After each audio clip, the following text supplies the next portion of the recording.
Hey everyone, we're back with another tactics episode for the 2 Plus podcast, looking at Old World 1.5. I want to get into some skirmisher things over the next few weeks.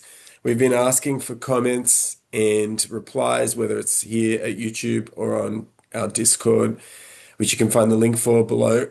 And there is a lot of talk about some of the, I suppose, interactions with skirmish units and how you can maximize them in your games. So that's what we're looking at today. I just want to thank everybody. There's been a big upswing recently in support for the channel. We do have a major sponsor, Pandemwargaming.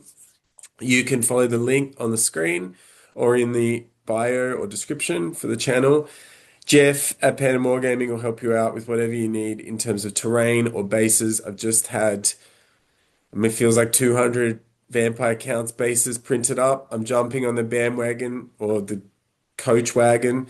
You'll start to see more of that on this channel over the next month or so as I try to prove that they're the best army. We'll see how we go. But Jeff helped me out, printed me base toppers this time around from, I don't know how to pronounce it, Sali Factory, who I'd used before and find them to be really good. I think Jeff has access to the full range. So if you're interested, I would definitely check him out.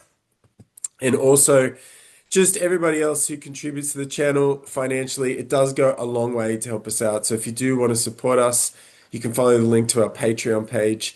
From there, we're open members, whatever we can do to help you out. But we are seeing a lot of an upswing in interest for tactics in 1.5.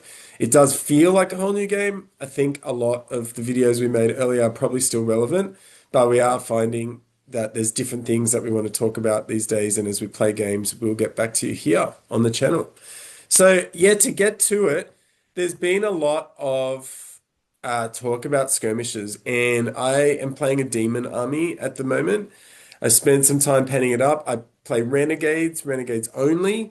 I am very grateful to Val Heffelfinger for making the Renegades pack. I think before then, demons were close to unplayable, or at least they were considered that way.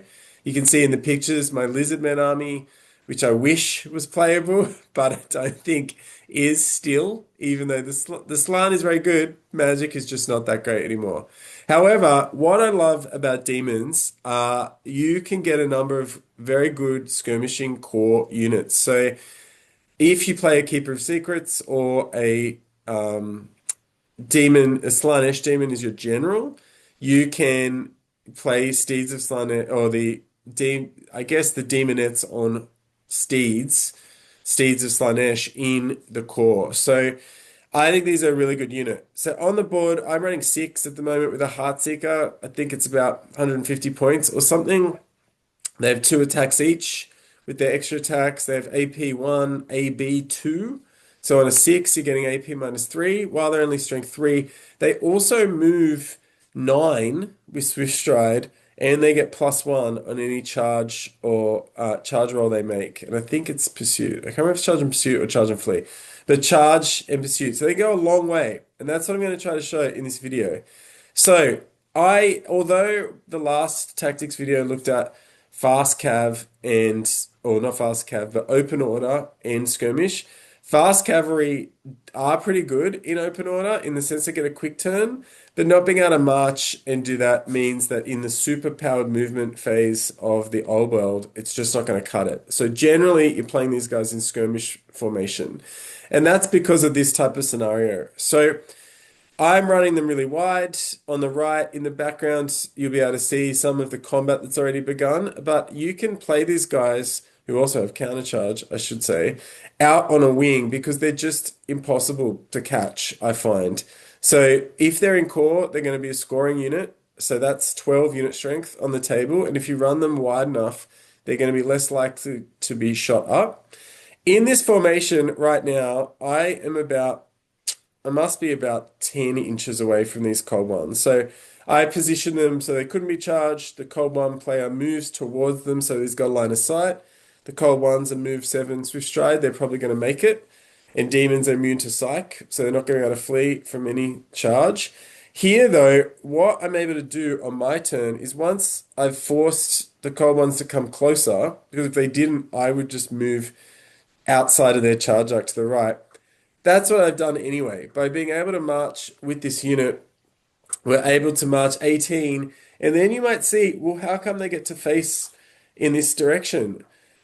Incredibly, that's just what they're allowed to do. Like the skirmish unit essentially has 360-degree facing. So as long as the unit has not moved any further, and the way I tend to do this, or that I find most sporting, especially at events, is that if you measure the one who's moving, the one who's the furthest back, and work out what the extremity of their movement can be, and then the one that's furthest forward, work out how far they can go. Typically, you can just move those two as the extremes, and the others can end up in the middle.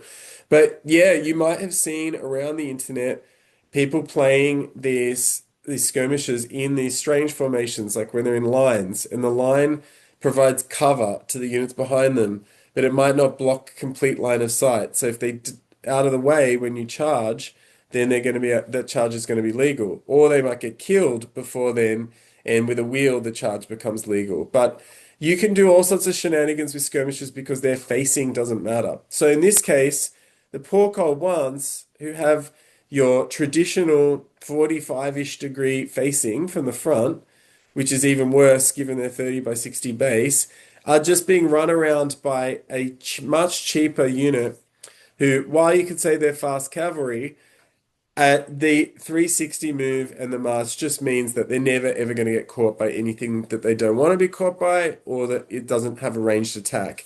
And I think this is a really big deal in the new format, and I thought it was a big deal in the old format, but with objectives, and you've seen Paddy's video on scoring, that these sorts of thief units, they can just come in at the end and land on your objective in that last turn.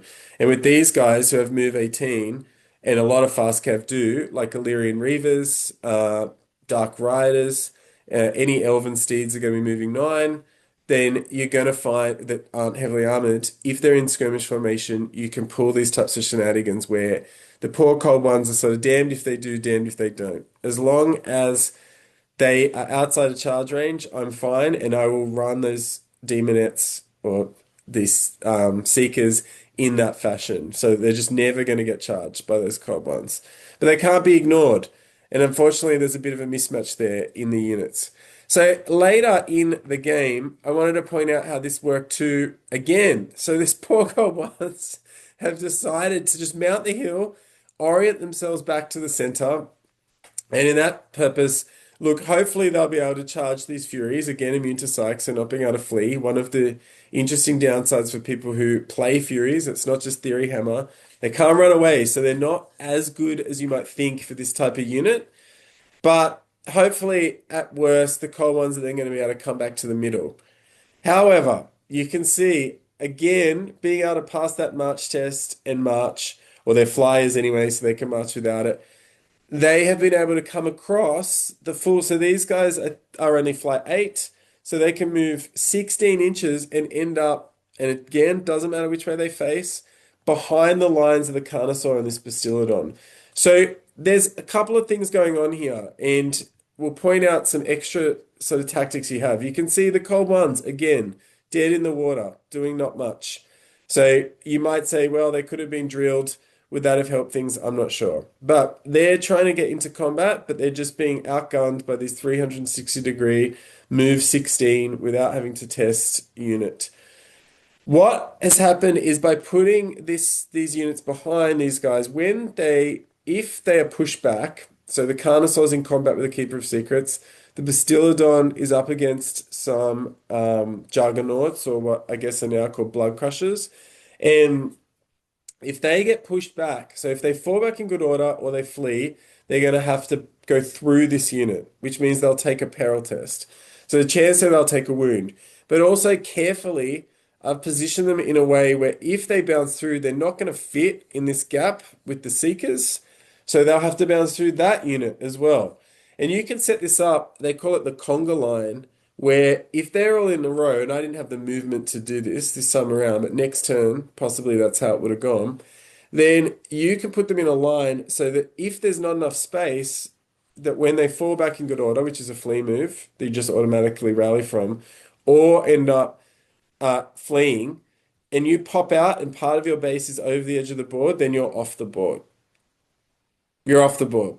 So you might not like this. It is a very gamey tactic. And I think I don't like to get too political. I love Warhammer. I would play it as often as I could. But skirmishing was a rule that a lot of us were hoping would be corrected, not just fixed, but corrected in 1.5. And I'm pleading with the designers in version 2. There's too many gamey things you can do with skirmish. Takes forever on the tabletop, and I believe that it's the difference between what's a rank and flank game and a squad-based game. That we shouldn't be playing with individual models. We're playing with units. Maybe those units have characters, but at the same time, what you can do here with these types of units is way too powerful and exponentially powerful. You've seen this poor Col 1 unit, not Col 1 Knight unit, not be able to do anything. And yet, the Demonettes and the Furies, which are my cheapest two core scoring units in a way, or if it was in a matchup where they could maybe go for War Machines or something like that, they would do that. But really, they're there to score. They are just able to run around and do whatever they please, really, because of their incredible mobility. So, if you haven't played against skirmishers or you don't play a lot with them at home, this is some of the absolute way. This is fully legal under the rules, but that's how far you can bend them to create situations on the board where, through positioning rather than engaging, you're able to do incredible things. You might say, oh, they have to survive up until that point. Yep, they do. But if you look at their mismatch here, those two units probably cost as much as this Col 1 unit. And I feel like they're 10 times more useful, frankly, and the points might need revising. So there you have it. I'm calling it positioning rather than engaging for effect with skirmishers. So thanks again for watching, guys. We'll be back soon with more videos.